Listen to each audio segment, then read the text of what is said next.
네, 안녕하세요. 네, 반갑습니다. 또 목요에 와서 이렇게 강의를 하게 되니까 또 감회가 새롭고, 저는 참고로 1회 졸업생입니다. 2005년도에 저쪽에 고려대학교에서 졸업을 했어요. 아주 큰 데서 고려대학교 가기 어려운데, 예, 거기 가서 졸업하고, 졸업할 때 제가 모시던 학과장님이 바로 저 이의길 교수님이시고요. 그분이 또 오셔가지고 그 평생학습인상이라고 졸업할 때 졸업자들한테 몇 분을 줬는데 한 세명인가 네명인가 상을 받았는데 그중에 제가 상을 하나 받았어요. 평생학습인상. 왜 받았냐면은 그때 당시에 제가 평생 교육을 하고 있었어요. 학원을 하고 있었죠. 그러니까 입시학원을 하고 또 물론 또 평생 교육에 관심을 많이 두고 이렇게 해서 상도 받고 아주 기뻤는데 오늘 여기 와서 또 같이 점심도 먹고 또 우리 이렇게 눈이 아주 막 초롱초롱 빛나시고 이런 또 후배님들이라 해도 될까요? 동문일까요? 예, 동문이라 그래야 되나요? 예, 어쨌든 같이 이렇게 특강 자리를 마련해서 뭐 특강이라기보다는 뭐 저희 시에서 또 우리 평생교육이 이런 지자체에서 어떻게 이루어지는지 물론 이론적으로 배우는 거하고 또 실제 그 현장에 나가서 업무를 추진하는 거하고는 조금 차이가 있더라고요. 여기서 제가 뭐 도움이 됐던 거는 수학 분석이라든가 뭐 이런 거는 현장에 가서도 써먹어요. 그래서 제일 먼저 제가 제천시 평생 교육사를 하면서 제일 먼저 했던 게 뭐냐면은 지역에 들어가서 내 지역을 알아야 되겠다 해가지고 조사를 다 했어요. 그게 이제 수학 분석이라고 해서 약점, 강점, 기회, 뭐 위기 있잖아요. 그런 걸 이제 다 분석을 다 해가지고 그 분석을 토대로 해가지고 디자인을 해야 돼요. 이걸 어떻게 끌고 갈 것인가. 우리 지역을 어떻게 평생학습을 디자인할 것인가를 이제 고민을 좀 하게 되죠. 고민을 하게 되고 이 평생교육사라는 사람은 이런 지자체라든가 지역의 현장에 나가면은 전문가로 통해요. 너는 평생교육 전문가니까 전문가답게 뭘 해라 이런 거잖아요. 상당히 스트레스지. 스트레스를 많이 받아요.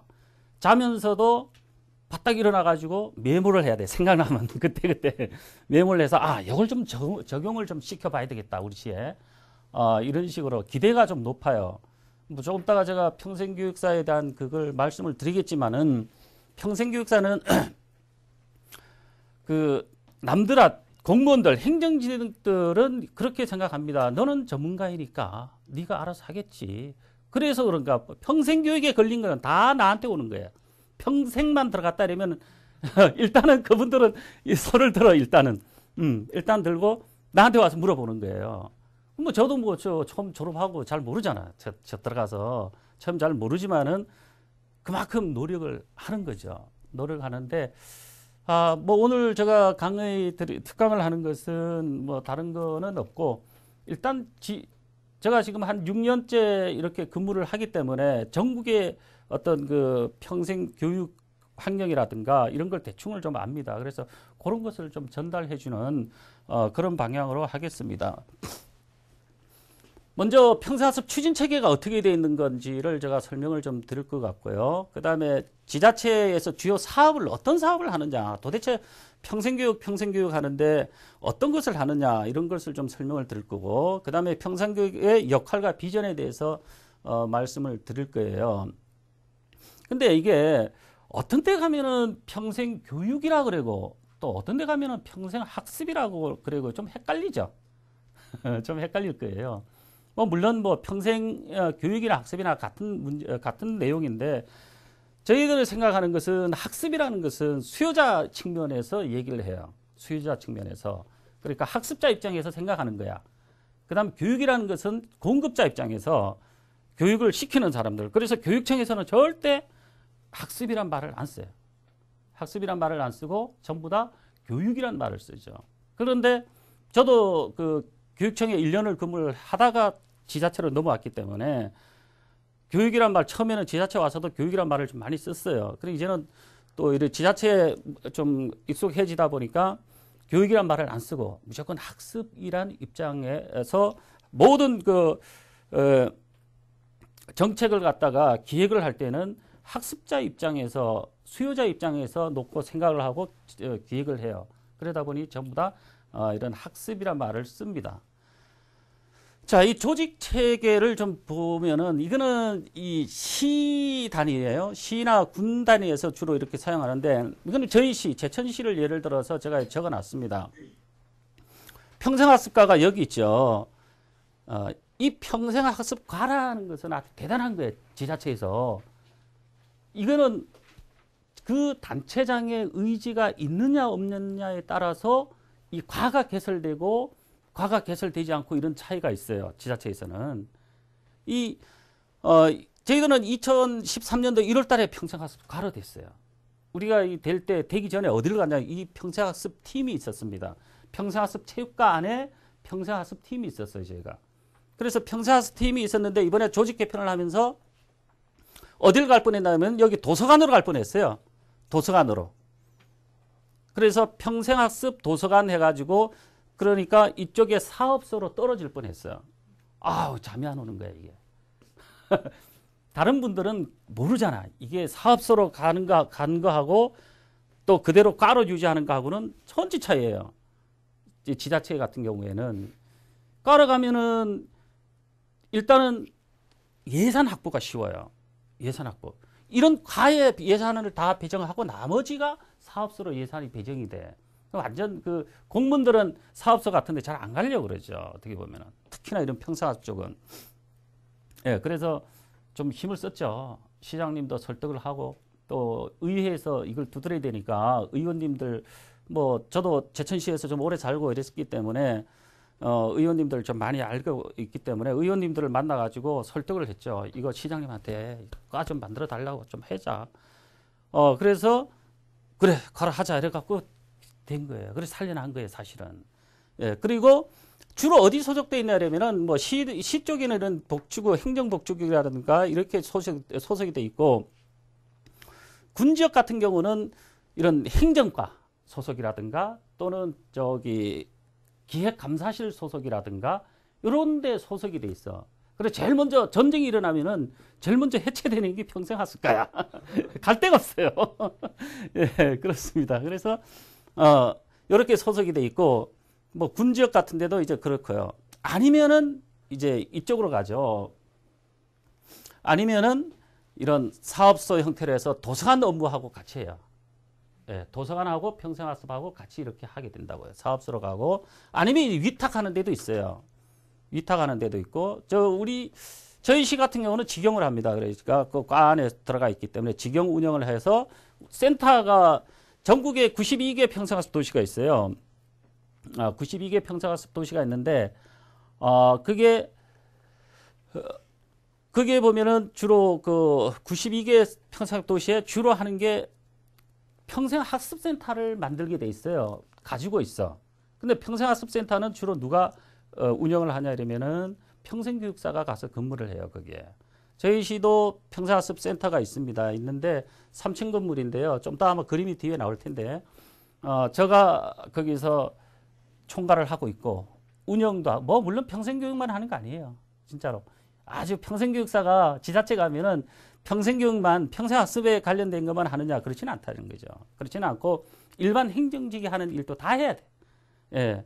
예를 들어서 뭐, 강사 급료를 준다, 강의료를 준다, 이러면은 뭐, 서류 다 구비돼야 되잖아요. 그런 내용, 그건 뭐 기본이고요. 저 같은 경우는 센터를 운영하기 때문에 그 센터의 시설 관리도 해야 되고 하다못해 정화조까지 다 퍼야 돼요. 예, 그런 업무까지 다 합니다. 예.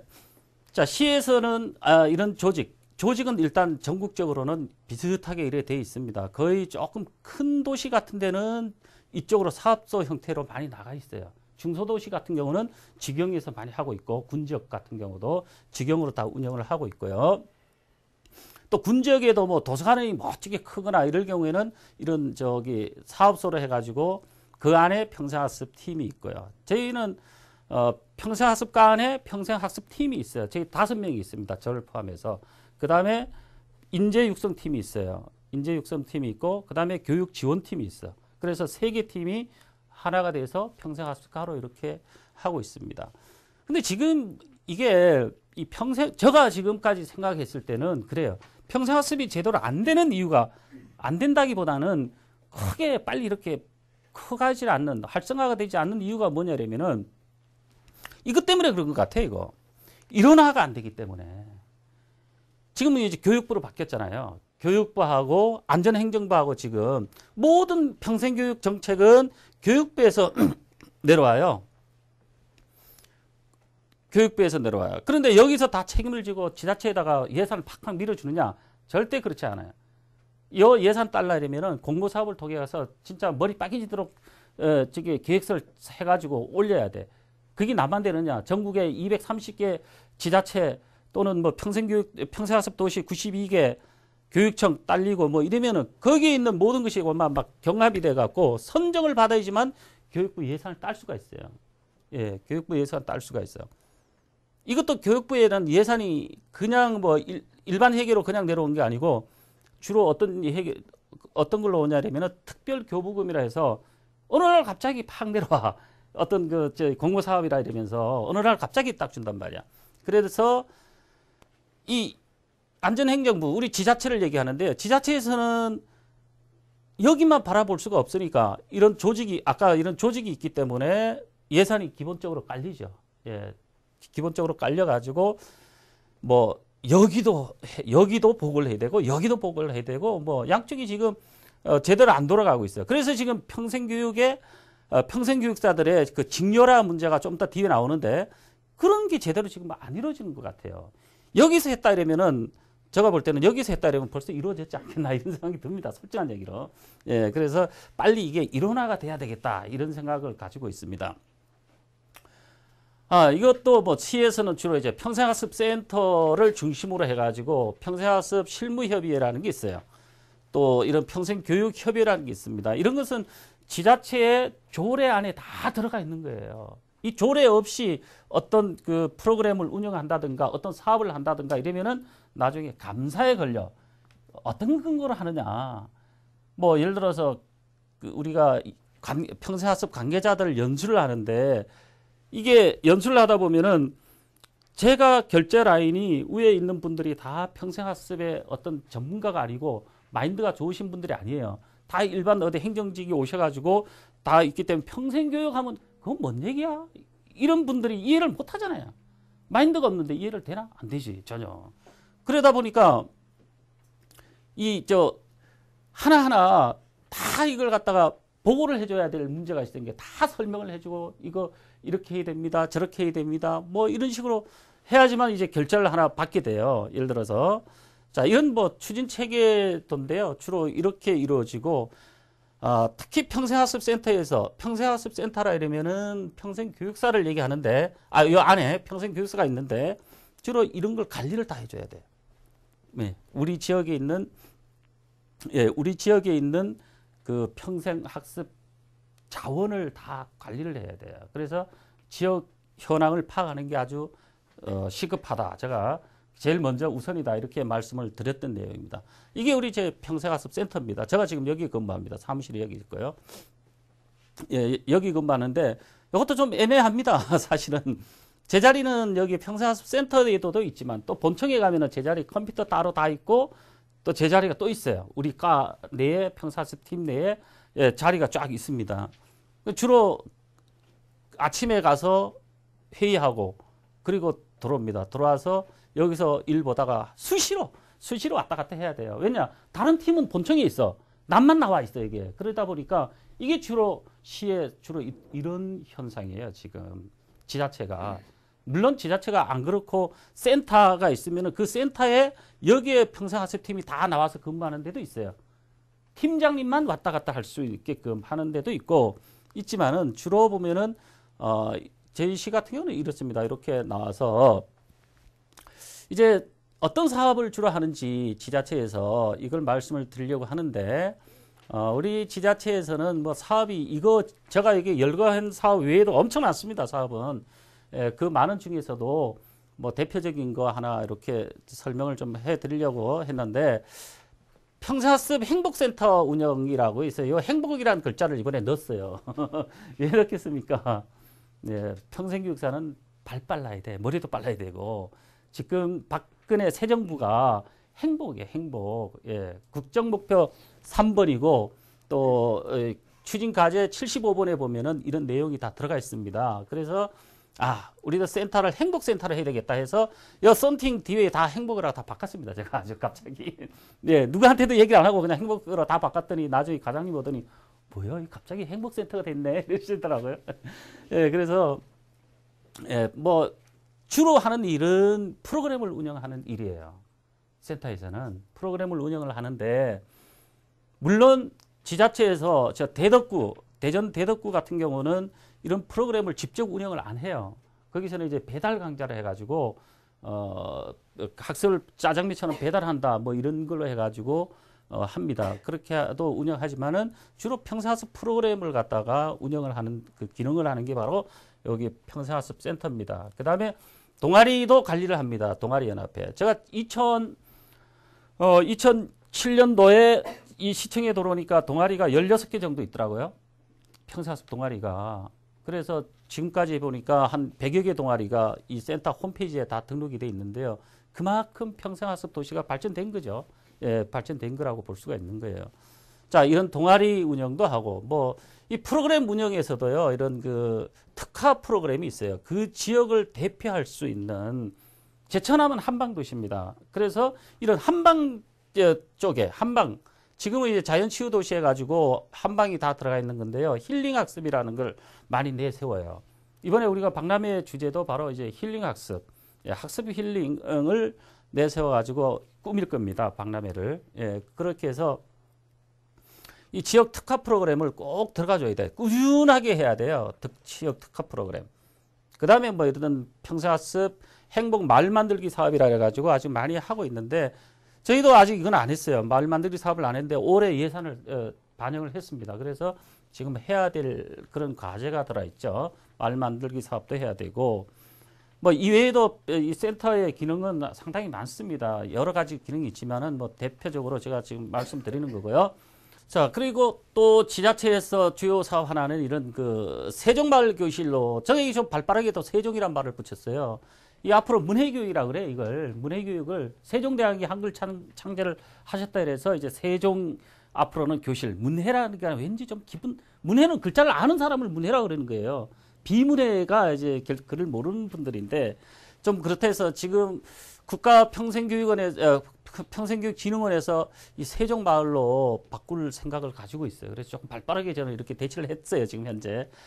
이러한 그 공부 사업도 있고요.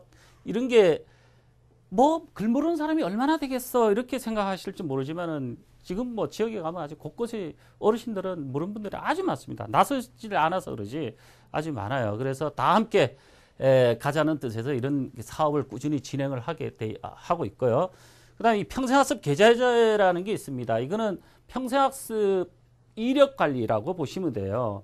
우리가 예를 들어서 내가 A라는 학습센터에서 뭐 중국어 과정을 배웠다. 그러면은 배우고 끝나면은 수료증 하나 받고 끝나는 거야. 그렇지만은 그걸 이 계좌제에다가 등록을 합니다. 이력 관리 시스템에 있는데요. 그다가 등록을 해가지고 나중에 이 등록이 뭐 나중에 검정고시와도 연계도 될 수 있고, 또 전 세계 어디든 인터넷만 있으면은 얼마든지 클릭해서 내 스펙을 갖다 쫙 출력할 수가 있고, 뭐 이런 제도가 바로 평생학습 계좌제 운영인데, 이번에 월요일부터 저희가 제 7차 이제 그 계좌제 그 등록을 하게 돼 있는데요. 저도 이제 월요일부터 이 작업에 좀 들어가야 됩니다. 제가 이 업무도 제가 담당이라서.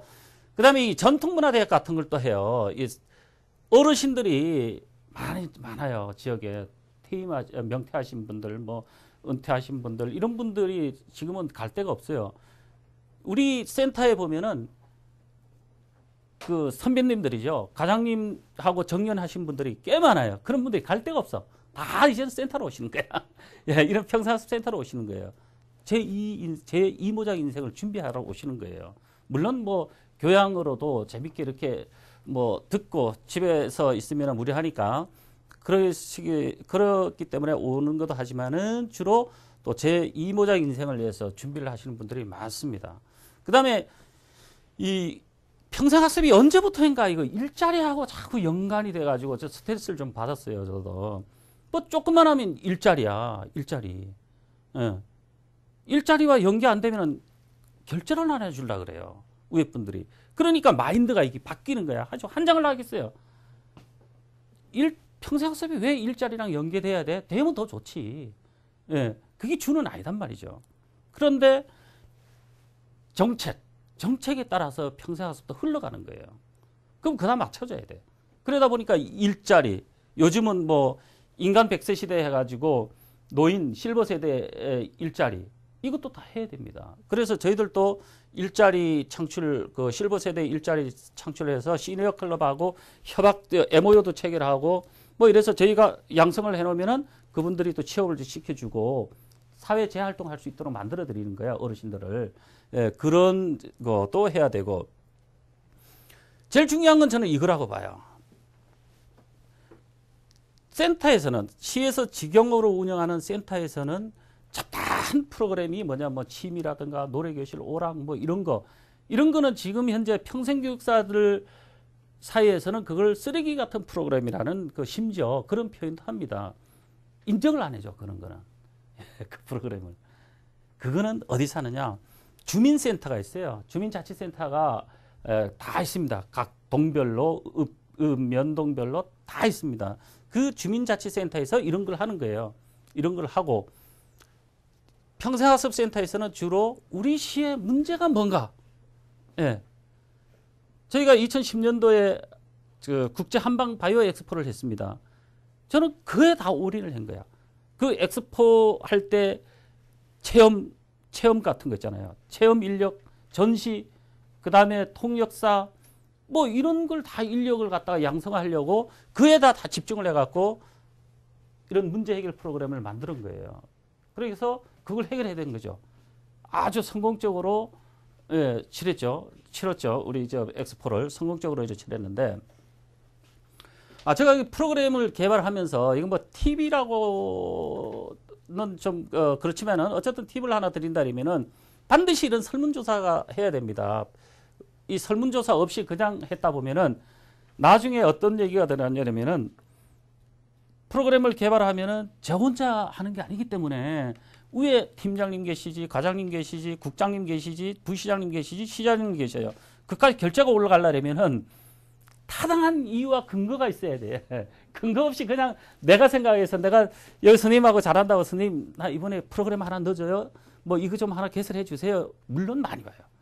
센터에 앉아 있으면은요, 프로그램 개발은 제 업무기 때문에 평생교육사의 고유 업무기 때문에 전부 다 강사님들이 다 가지고 옵니다. 강의 제안을 합니다. 그럼 제가 이제 검토를 하죠. 그래서 이거는 우리 시에서 필요하다, 안 하다. 그걸 판단해 가지고 이제 프로그램을 하고 말고 하는데, 제일 중요한 건 이거예요. 요구조사.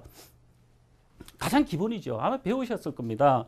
가장 기본적인 것은 시민 요구조사를 꼭 한 후에 그 근거를 갖다가 딱 들이대면서 결제를 받아야 돼요. 그러지만은 결제가 쉽게 나요. 시민들이 이를 원하고 있다. 근거를 보여줘야 돼. 예, 그러니까 이런 걸 좀 해야 될 필요가 있고, 그 다음에 여기서 프로그램을 개발하게 되면은 이 수강료 문제가 생기죠. 수강료 문제. 어떤 지역은 수강료를 받는 데도 있고, 한 달에 10,000원씩. 또 어떤 지역은 안 받는 데도 있어요. 수강료를. 저희들도, 저희 시도 올해 수강료를 받자고 했었어요. 하도 문제가 많아서. 받자고 하다가 제가 그러면 받읍시다. 수강료를.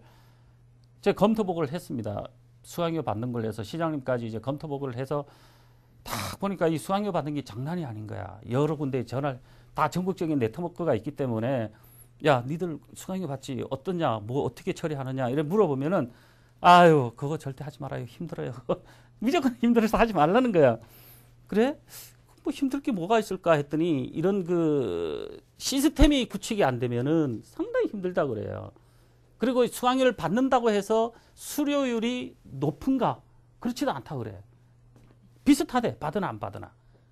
그게 왜 그런 현상이 일어나느냐? 제가 분석을 해보니까, 워낙 평생학습 도시들이 무료 프로그램이 너무 많다 보니까 또 이런 현상이 일어나는 거예요. 저희도 지금 2001년부터 프로그램을 운영했습니다. 저희 시는. 그래서 지금까지 하고 있는데 무료야. 수강료가 없어.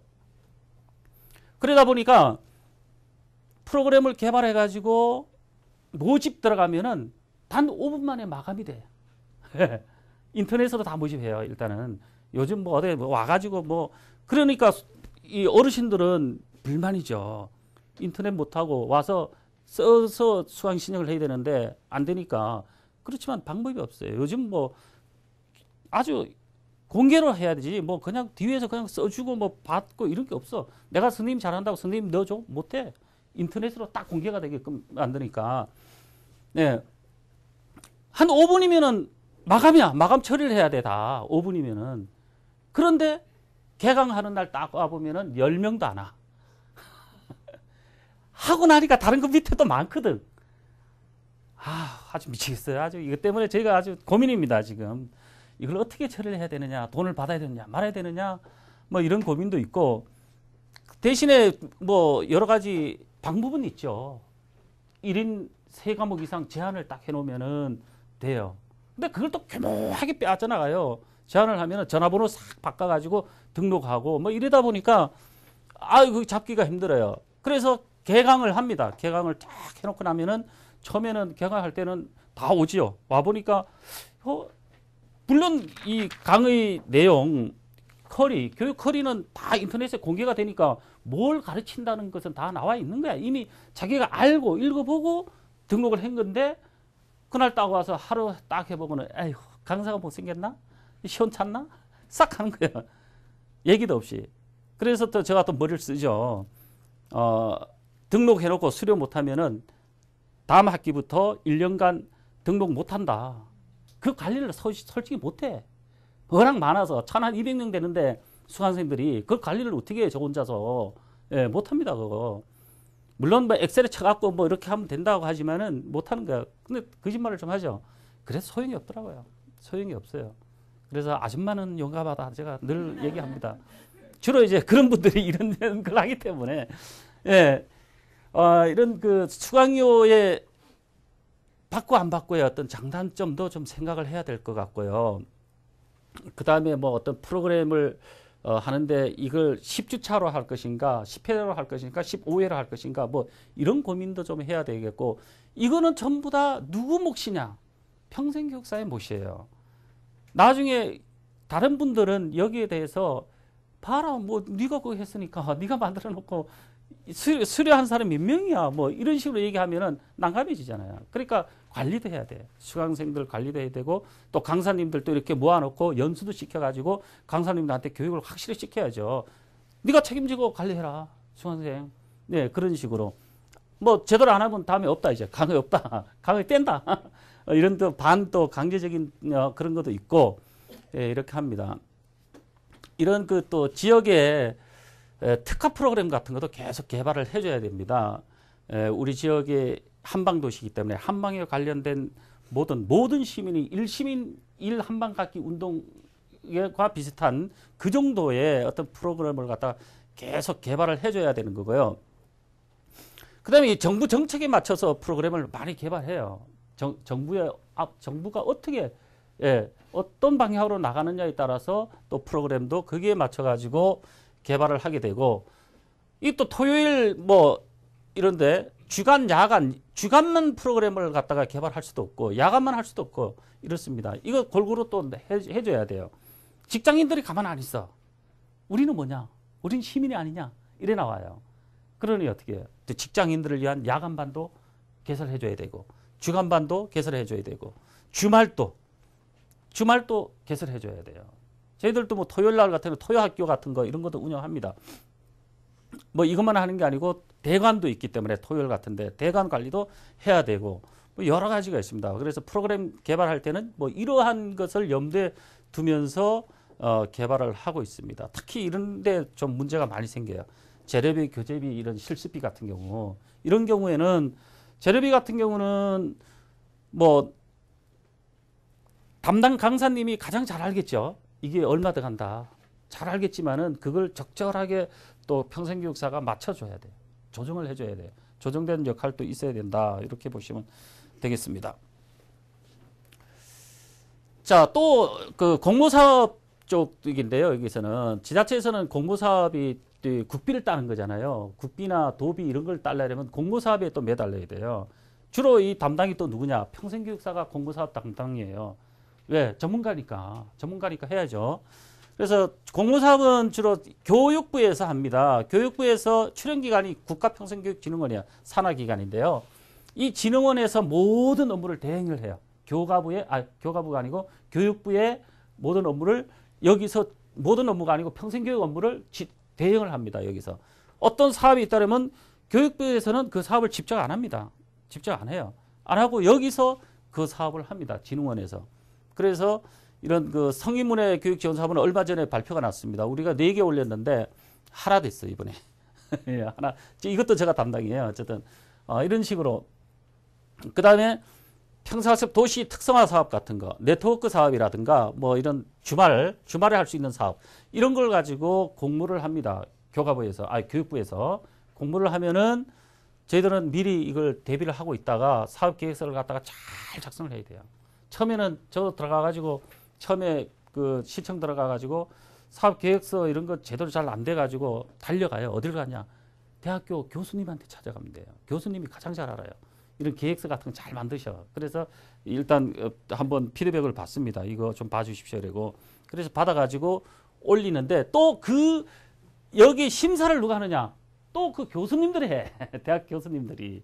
예, 얼마 전에 저 정민승 교수님을 지난주인가요? 만났는데 그때 이거 심사했을 때야. 이거 심사할 때 만났어요.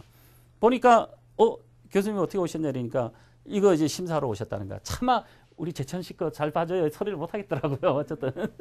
예. 어쨌든 그분이 심사를 하는 거예요. 이렇게.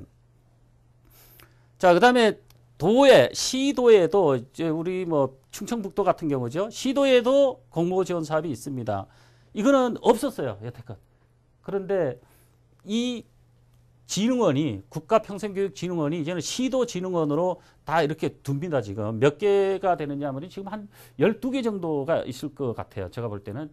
제가 작년에 6개까지 선정이 됐었는데 어쨌든 시도에서 진흥하면서 도에서 예를 들면 충청북도면 충청북도에서 또 이런 출연 기관을 두는 거예요. 이런 충북 그러니까 지역평생교육진흥원을 두는 거죠.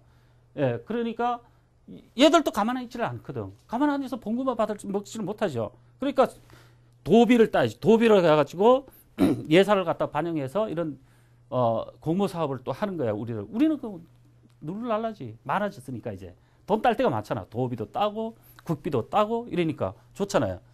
그래서 이 국비도도 얼마큼 많이 따오느냐 여기에 따라서 평생교육사는 전문가라 그랬잖아요. 전문가 역할을 하느냐 마느냐에 또 어떤 평가도 내려져요. 예. 그 다음에 이 시 자체에서도 우리도 시 자체에서도 이런 프로그램 지원 사업을 합니다. 동아리를 육성하기 위해서 저희들은 지금 올해 4,500만 원의 예산이 들어서 42개 동아리를 갖다가 지원을 했습니다. 지원을 했는데 1등이 A등급이 200만 원, B등급이 150만 원, C등급이 100만 원 뭐 이런 식으로 해서 D등급이 50만 원, 최하 50만 원에서 200만 원 사이로 해가지고 공모를 받습니다. 공모를 받아가지고 그 사업을 심사를 하죠. 심사를 해서 이렇게 지원도 하고 있습니다. 이런 공모 사업도 신경을 좀 많이 써야 되는데 이 공모 사업의 팁을 제가 하나 준다면은 어쨌든 이런 사업이 시기가 언제 있다는 걸 갖다가 대충 알고 있어야 돼요. 예, 잘 알고 있어야 되고 이런 사업 계획서 같은 것도 미리미리 좀 이렇게 준비를 좀 하고 있어야 돼요. 그리고 중요한 거는 아까 제가 처음부터 관계 유지를 많이 얘기를 했는데 관계가 잘 돼 있어야 돼요. 교수님들한테 잘 보여야 돼요. 솔직한 얘기로. 교수님이 좀 밉지만은 점수 안 준다고 밉지만은 그래도 잘 보여야 돼요. 언제 내가 그분한테 다시 또 매달려야 될지 몰라. 이게 평생교육 현장이에요. 지금 제가 정민승 교수님한테 배웠는데 지금 저 방통대로 가셨잖아요. 거기 학생들이 저희 센터에 전부 다 와요. 저기 실습하러 와요. 다 성인들이죠. 그분들이. 제가 실습 지도 교수예요. 근데 담당은 또 정민승 교수님이에요. 그리고 내가 올린 사업을 내가 이제 뭐 아까 진흥원 같은 데에서 올린 사업을 갖다가 그런 데 있는 평생교육과 관련된 교육학과에 관련된 교수님들이 평가를 하는 거예요. 나중에 우리 도시도 그분들이 평가를 하고, 이번에 대한민국 평생학습 박람회 할 때도 그래 보니까 꼭 아는 교수님들이 또 있어. 공개는 안 하지만은 실사 나왔을 때 보니까 다 아는 분들이야. 그러니까 나하고 호의적일 때 점수를 더 주지. 평생 다른 예를 들어서 일반직, 행정직이나 과장님이나 팀장님 이런 분들은 크게 중요치 않아요. 그분들은 많이 있어봤자 2년, 3년이면 다른 데로 부서로 가기 때문에 저는 이동이 없어. 그대로 있으니까 계속 그분들하고 사귀어놔야 돼요. 관계를 유지하고, 그래 만나면 무조건 인사하고 가서 명함 딱 주고, 예. 한 번 봐서는 몰라, 그분들이. 그러니까 계속 갈 때마다 갖다 눈도장을 찍히는 거야. 아, 제천시 잘하는구나. 제가 참 열심히 하는구나. 뭐 이런 포럼 행사도 오고, 뭐 학술대회도 참석하고 이런 거에 참 열심히 하는구나. 이런 인식을 줬을 때 나중에 이런 평가를 하잖아요. 그 점수를 1점이라도 더 줄 거 아니야. 잘해야 돼, 진짜로. 예. 자, 또 뭐 이런 네트워크 사업이 있습니다. 이게 제가 이런 큰 타이틀을 준 거는 필수 불가결한 그런 사업이에요, 이런 게. 그래서 박람회 운영 같은 것도 계속 하죠. 박람회가 축제라고 했어요. 전국 평생학습 축제라 해가지고 1회서부터 10회까지 했었는데, 교육부에서 이제 이걸 인정을 안 하는 거야. 얘들 이거 뭐 매일 축제성 행사다. 이거는 그냥 이거 돈 아깝다. 예산 아깝다. 이렇게 한마디 했겠지, 진흥원에다가. 그러니까 머리를 또 쓴 거죠. 평생교육인들이 머리가 좀 빨라요. 또 싹 머리를 써가지고 박람회로 바꿔보자. 이래서 제1회 박람회를 대전서 했어요, 작년에. 네, 대전서 하고 2회가 이번에 우리 제천사입니다. 제천사 하는데 제가 박람회 운영 총괄입니다. 총괄을 맡아가지고 또 업무를 추진해야 되는데 아마 놀러 오시면은 도움이 될 거예요. 제가 지금 생각하는 것은 제천시에 오면은 좀 편안하게 한방 냄새를 맡으면서 진짜 힐링 학습이 될 수 있는 그 공간을 내가 만들겠다는 의지를 가지고 있습니다. 뭐 운영 총괄이니까 설마 안 되지는 않을 거예요. 할 겁니다. 그러니까 와서 좀 쉬었다 가시면 좋을 것 같아요. 예, 이런 박람회도 운영을 해야 되고요. 그 다음에 시도 평생학습 축제도 참석합니다. 도의 평생학습 축제가 충북 같은 경우는 지금 올해 9회째입니다. 그럼 매번 참석을 해요, 저희들도. 그 다음에 지자체에 또 축제가 있어요. 우리도 올해 7회째예요. 6번 했어요, 축제를. 6번 축제를 했는데 올해 7회째 이제 하는데 박람회가 겹쳐서 아마 같이 할 걸로 생각을 합니다. 예, 이런 축제도 운영을 하고, 그 다음에 전국 평생학습 도시 협의라는 게 있어요. 요거는 평생학습 도시들만의 단체장들끼리 협의회를 모은 거예요. 협의회를 해가지고 지금 현재 92개 지자체가 가입돼 있고 거기에 딸린 교육지원청도 들어가 있습니다. 이것도 국제교육도시연합이라는 그런 네트워크도 있어요. 이거는 총 이게 38개 나라에 한 441개 도시가 들어가 있어요. 지금 가입이 돼 있어요. 저 본부는 바르셀로나에 있어요. 이것도 참 재밌는데, 왜 이걸 했나 이러면은 이게 충북에는 2군데밖에 없습니다. 제천하고 진천만 지금 가입이 돼 있어요. 제가 시장님을 모시고 제주도를 갔을 때 제주도 가는 그 차 안에서 제가 시장한테 말씀을 드렸죠. 시장님, 우리 제천시도 이제는 국제적으로 좀 교육을 국제적으로 좀 펼칠 때가 됐습니다. 이러이러한 게 있습니다. 그랬더니 시장님이 가입해 이러시더라고요. 그래서 덕분에 작년에 제가 시장님 모시고 바르셀로나도 갔다 오고 한 10일간 서유럽을 갔다 왔어요. 예. 얼마나 자부심 있는지, 얼마나 좋은지 몰라요. 아니, 어떤 평생교육사가 유럽을 시장님 모시고 가겠어요. 저 직원하고 둘이 3명 갔어요. 시장님하고 나하고 같이 있는 직원하고 둘이, 행정직 한 사람하고. 누가 가 있어? 시장님 찍었어. 데리고 가. 찍혀서 간 거예요. 시에서 580만 원 대줬어요. 차비를. 여비, 항공료가. 내가 개인 돈으로 580만 원 내고 내가 서유럽 가겠습니까? 절대 안 가죠.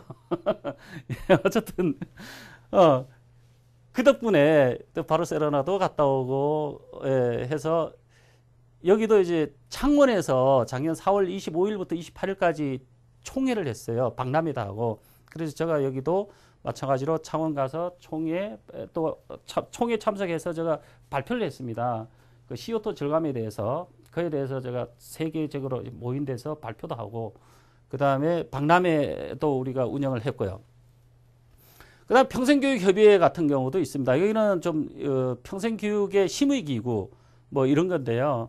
이거는 조례에 12명에서 15명 사이로 하게 돼 있어요. 법적으로 아주 딱 돼 있습니다. 그래서 이런 협의회 운영도 하고 있고, 뭐 실무자 협의회는 필요합니다. 이런 것은 왜 필요하냐면은 이런 나중에 이런 그 책자 평생학습 소식지 내고 이럴 때 나 혼자만 하면은 그게 한계가 있잖아요. 그래서 이 실무위원들하고 같이 편집위원도 겸하면서 또 평생학습에 대한 진짜 실제적으로 밑바닥에서 같이 일 도와주는 분들, 이런 분들이 있죠.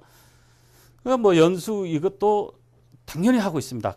평생학습 강사라든가 강의자 연수를 하는데 이것도 다 조례에 의해서 합니다. 조례에 다 들어가 있습니다. 이게 조례에 들어가서 이런 걸 하고 있고요. 자, 아까 이거는 제가 뭐 말씀을 드렸던 내용이라서 대충 넘어가겠습니다. 어떤 관계 구축이 중요하다는 거야. 전국 관계 구축 다. 이 관계가 중요해요. 왜 중요하냐면 평생교육사들끼리도 관계가 다 있어요. 전국에 92개 도시가 있다 그랬는데 평생학 도시가 무슨 사업을 하나 해야 되는데 아니면은 계획서를 짜야 되는데 돈이 생각이 안 나는 거야. 그러면 그 도시에 그걸 했단 말이야? 그러면 전화해서 야, 그 계획서 하나 좀 보내봐. 이러면 사실 그 대외비라고 잘 안 보내주지만 같은 교육사니까 또 자기가 원할 때 내가 또 보내주고 그래서 서로 공유가 돼. 물론 커밍하기에는 그런 공유가 아니고 어쨌든 그걸 참고 삼아서 또 더 새롭게 하죠. 그래서 만나면은 대부분 보면은 평생교육사들이 나이가 좀 젊어요. 저는 상당히 많은 편에 속하고요. 제가 53입니다, 올해.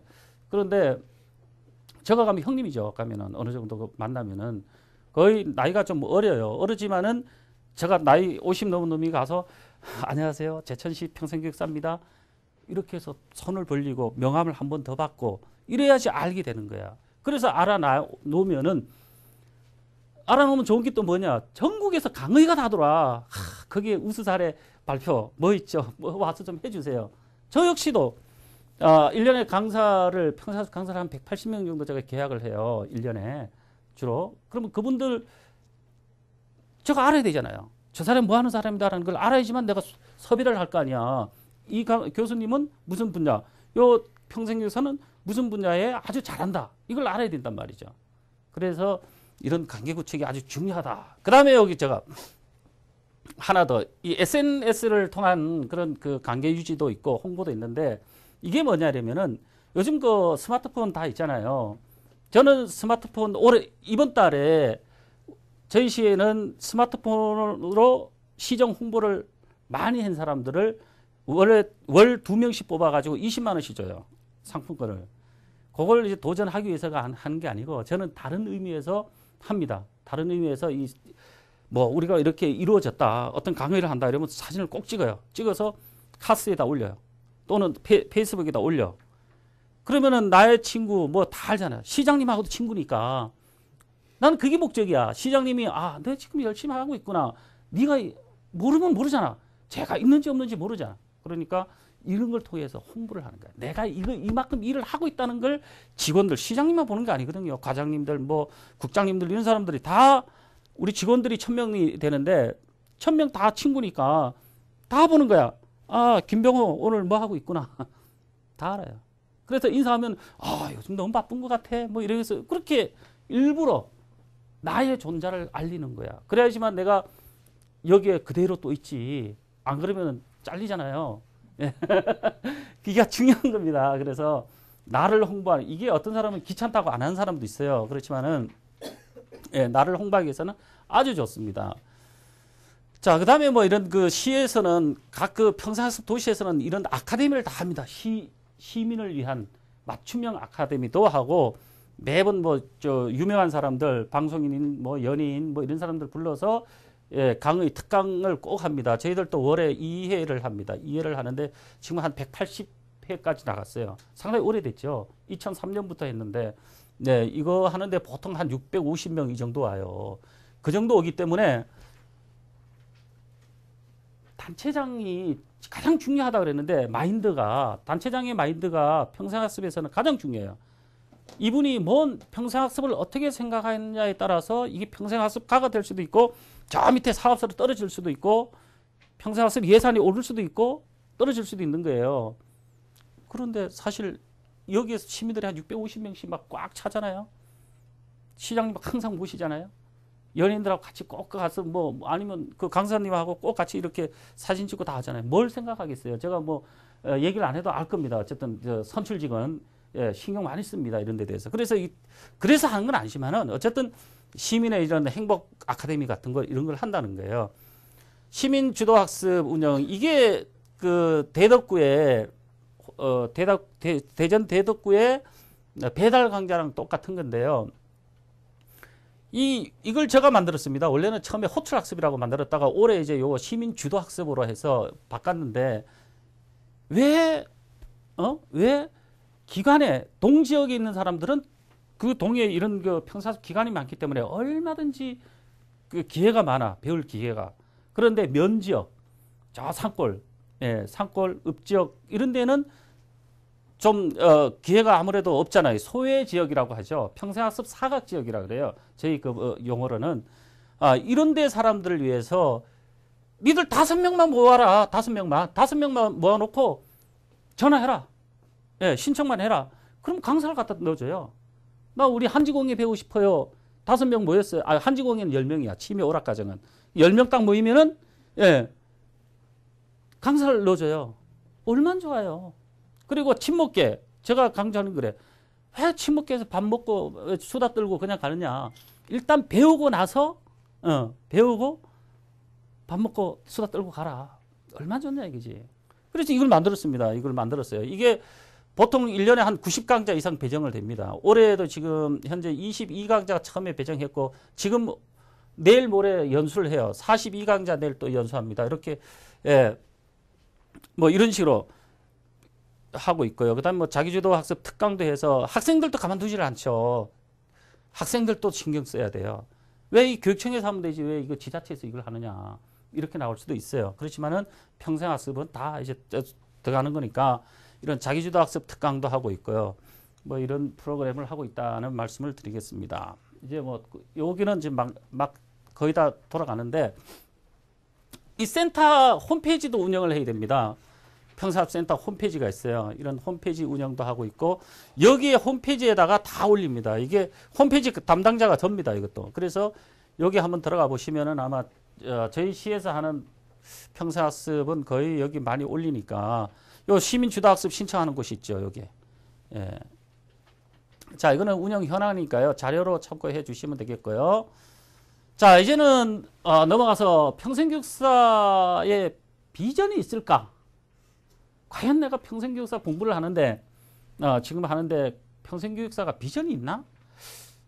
비전이 있을까? 저는 그래 생각했어요. 야, 젊은 사람들은 비전이 있다. 지금 50대 넘은 사람들은 그래도 없는 것보다 낫다 이런 생각을 해요. 기회라는 것은 내가 준비가 돼 있을 때 기회가 오는 거야. 기회가 왔는데 준비가 안 돼. 자격이 안 돼. 그럼 뭐야? 저도 처음에 내가 그 말씀 드렸잖아요. 아까 시작하기 전에 말씀드렸지만은 내가 평생교육사 자격증이 없었더라면은 오늘 이 자리에 내가 있었겠나. 그런 거죠. 네.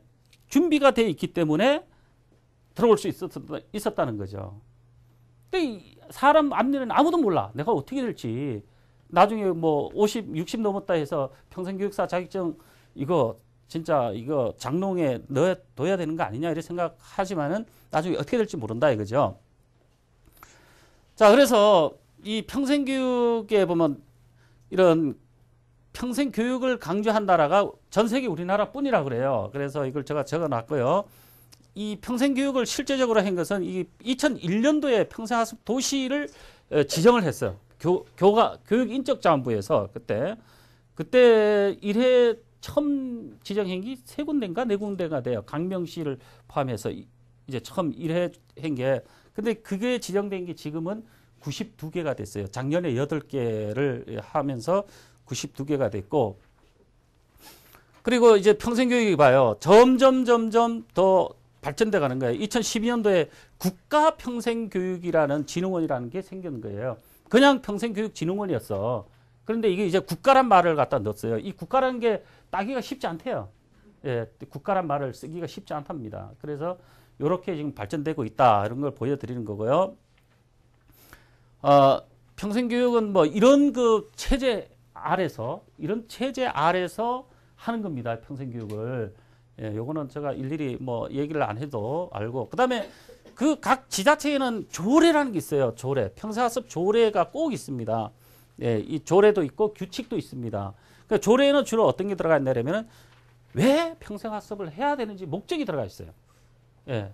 요거는 각 지자체의 홈페이지 들어가면은 예, 법령집에 가면 다 있습니다. 이게 조례가 다 들어가 있어요. 단체장의 역할과 책무가 있어. 뭘 해야 된다. 예. 그 다음에 이 교육협의회 구성을 해야 되고, 그 다음에 예산 지원을 하고 확보를 해야 된다는 규정이 있습니다. 그 다음에 센터를 운영하는 규정이 있어요. 센터에서는 반드시 평생교육사를 배치해야 된다. 예. 그런 규정이 있습니다. 그래서 평생교육사 배치 기준이 있기 때문에 이렇게 배치를 하는 거고요. 뭐 위탁 운영에 관한 그런 것도 있고. 자, 요거는 아까 제가 다 설명을 했기 때문에 넘어가겠습니다. 왜 전문 인력이 필요할까요? 왜 평생교육사가 필요할까? 행정직은 그래요. 아니, 뭐, 해보니 한 3년 하는 사람들이 있어, 행정직이. 해보니까 되게 재밌어, 평생교육이. 보람도 있고, 뭐, 학습자들이 얼마나 좋아해. 뭐, 예. 자기가 배우고자 했던데 자격증도 따지요. 뭐, 이러니까 엄청 좋죠, 평생교육이, 평생학습이. 그래서 왜 필요하냐면은, 일반적인 잦은 이동이 있어요. 그러다 보니까 저희가 힘든 게 바로 그거예요. 팀장님, 과장님, 뭐 한 2년 되면 다 바뀌어요. 그러면 다시 또 설명 다시 해야 돼. 평생학습은요, 이렇고, 이거는 왜 해야 되고요? 몇 년 전부터 해야 되고요? 이 조례에 입각해서 하는 겁니다, 이거. 그분들은 근거를 좋아하거든. 근거 없으면 안 해요. 왜? 감사에 걸릴까봐. 근거 없으면 안 한단 말이에요. 그러니까 이런 조례에 의해서 이렇게 하고 있습니다. 이런 걸 갖다 일일이 설명을 누가 해야 돼? 내가 해야 돼. 전문가가 해야 되는 거예요. 그러다 보니까 이 전문가가 점점 더 전문가를 넘어서 갖고 이제는 박사가 돼버렸어. 평생교육 박사가. 우리 시의 것만. 예를 들어서. 예, 그렇습니다. 그래서 전문 인력이 필요하다는 거예요. 전문 인력이 필요하고 또 이런 것을 성과 관리라든가 이런 시스템 구축하고 이런 것은 상당히 어렵습니다. 이 일반직이 하기는.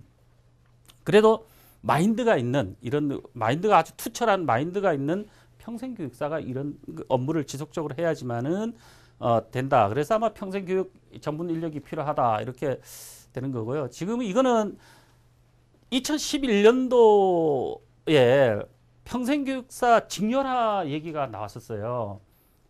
왜 직렬이 없느냐? 그래야지 정식으로 공무원을 할 거 아니냐? 평생교육사가. 그래서 직렬화를 그 교수님들 몇 분 하고 우리 평생교육사들 몇 명 하고 해가지고 이 직렬화 과정을 작업을 했었는데 이 작업을 하다 보니까 뭐 대충 이렇게 파악이 된 겁니다. 그런데 문제는 봐봐요. 평생교육사 고용 형태가 전부 다 뭐냐? 전임은 이 가급이면은요, 이 5급인데 사무관급입니다. 나급은 팀장급이에요. 계장급이고 다급은 행정 7급 상당입니다. 자, 이런 식으로 되는데, 그나마 그래도 전임이 요 정도 있었어요. 25명 뭐 정도 있었는데, 지금은, 그 전에는 어떻게 되느냐면은, 주로 이런 시간제 하면은 어떻게 보면 알바생밖에 안 돼요. 이런 식으로 채용을 했었어요. 근데 앞으로 추세가 지금은 어떻게 가냐면은요, 평생교육사가 저기 안동하고, 경주시하고, 이런 데는 별정직으로 들어가 있어요. 별정직. 그 다음에 제주도는 무기계약직, 상용직이라고 그러는데요. 예, 무기계약직으로 들어가 있고. 그리고 뭐 저 남양주시 같은 경우는 나급이에요. 거기에 김종선 교육사가 있는데 그는 센터의 팀장이야. 그 센터를 맡아서 하는 팀장. 그러니까 팀장이 있으니까 밑에 당연히 직원이 있겠죠. 평생교육사가 들어오는 거죠. 그리고 저쪽에 이천시 같은 경우는 14개 읍면동이 있어요. 거기에 다 평생교육사가 다 배치가 돼 있어요. 참 바람직한 일이에요. 그래야지만은 그 평생학습 도시를 제대로 디자인을 할 수가 있어요. 제가 뭐 시간 관계상 그 말씀까지 다 못 드리겠는데 저도 꿈이 있거든요. 저도 어떻게 하겠다는 꿈이 있는데 어쨌든 예, 이런 식으로 채용이 지금 되고 있어요. 그 직렬화 얘기를 제가 하다 말았는데 직렬화는 다시 지금 올해 대전서 지금 다시 추진하고 있어요. 대전서. 대전 그 충남 평생교육진흥원에서 그 박사님 이름 뭔가 지금 생각이 안 나는데 거기서 지금 다시 추진되고 있다고 지금 합니다. 그래서 직렬화는 당연히 필요하다 보고 있습니다. 직렬화가. 저 역시도 뭐 저야 뭐 이제 나이도 있고 그래서 직렬화 안 되고 저야 뭐 그냥 연봉도 높겠다. 그냥 이따가 나가면 되는데 후배들 위해서라도 저도 직렬화에 아주 적극적으로 지금 동참을 하고 있습니다. 하고 있는데 아마 언젠가는 될 거예요. 제가 볼 때는 직렬화가 안 될 수가 없어. 사회복지사들이 이런 식이었다가 사회복지직으로 됐잖아요. 그래서 우리도 아마 다 한다고 생각이 듭니다. 평생교육사 직무는 뭐 아마 우리 많이 배우셨을 거예요. 뭐 이런 역할을 한다는 거 요것만 좀 알고 계시고 여기 보면 지금까지 해가지고 평생교육사가 양적인 면, 질적인 면에서 어떻게 성과를 냈나 이렇게 좀 볼 수가 있는데요. 아무래도 평생교육의 그 바람을 많이 일으켰죠. 그게 우리 2007년도에 했던 지역과 함께하는 학교라고 있었어요. 지역과 함께하는 학교. 그 평생교육사가 한 40명 정도 됐나? 거기서부터 시작이 돼가지고 상당히 그래도 지자체로 많이 갔어요. 그건 또 그 사업이 없어지면서 지자체로 많이 넘어왔는데 지금은 어느 정도 지자체에서도 1명, 2명 이제 점점 더 늘려가고 있는 추세입니다. 그래서 우리 선생님들도 준비를 많이 하시면은 아주 좋습니다. 왜? 힐링으로 이제 올해는 힐링으로 가죠. 웰빙 힐링을 해서 평생 교육의 역할에 아주 그만큼 강조를 하고 있잖아요. 지금 뭐 평생학습 없이는 아마 힘들 거예요. 그리고 지자체에서도 단체장님들도 평생학습 무시 절대 못 합니다. 예. 안 할 수가 없어. 왜? 그 표가 엄청 많은데, 사실은. 예. 그리고 뭐 평생교육사를 이제 점점점 채용을 해야 한다는 것은 뭘 근거에 두냐면 바로 이거예요.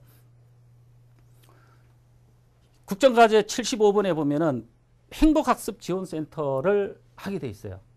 이거 올해 안 하면 이제 내년부터 이제 차츰 추진할 겁니다. 이걸. 그거 하다 보면은 읍면동에 보통 4-5개 정도는 더 늘어요. 평생교육사 자리가. 여기 인력도 들어가니까. 예. 인력도 들어가니까 이렇게 늘면서 또 확대되겠죠. 점점점 확대된다. 저는 그렇게 보고 있어요. 그리고 주 5일제가 되면서 학교의 학생들을 갖다가 우리가 지자체에서 또 맡게 돼요. 예. 걔들 주 5일제가 되면서 토요일 날 학교 안 가니까 걔들 전부 다 우리가 그걸 해야 된다. 맡아서 해야 된다. 이런 것 때문에도 평생교육사가 많이 수요가 앞으로는 많이 늘 것이다. 저는 그렇게 보고 있습니다. 그렇게 보고 있고 우리 선생님들도 희망을 가지시고요. 예, 내가 지금 현재 뭐 직장인들 다 계시잖아요. 직장을 하지만은 내가 은퇴를 해서 나중에 평생교육센터를 운영하게 될지 문화센터를 운영하게 될지 그건 모르는 거야. 얼마든지 기회가 있어요. 그때 필요한 게 뭐냐? 평생교육사 자격증이 있어야 된다는 거야. 그리고 스펙이 있어야 되겠죠. 경력이 없으면 안 써줘, 요즘은. 그러니까 이걸 하면서도 어느 기관에 가서 봉사를 해도 해야 돼. 봉사라도 좀 하시고 그러면서 자꾸 이 계통에 신경을 쓰고 거기 있는 사람들하고 자꾸 친하게 알게 되고 이러다 보면 내가 어느 날 갑자기 거기 자리에 앉아 있게 된다. 예. 희망을 가집시오. 감사합니다.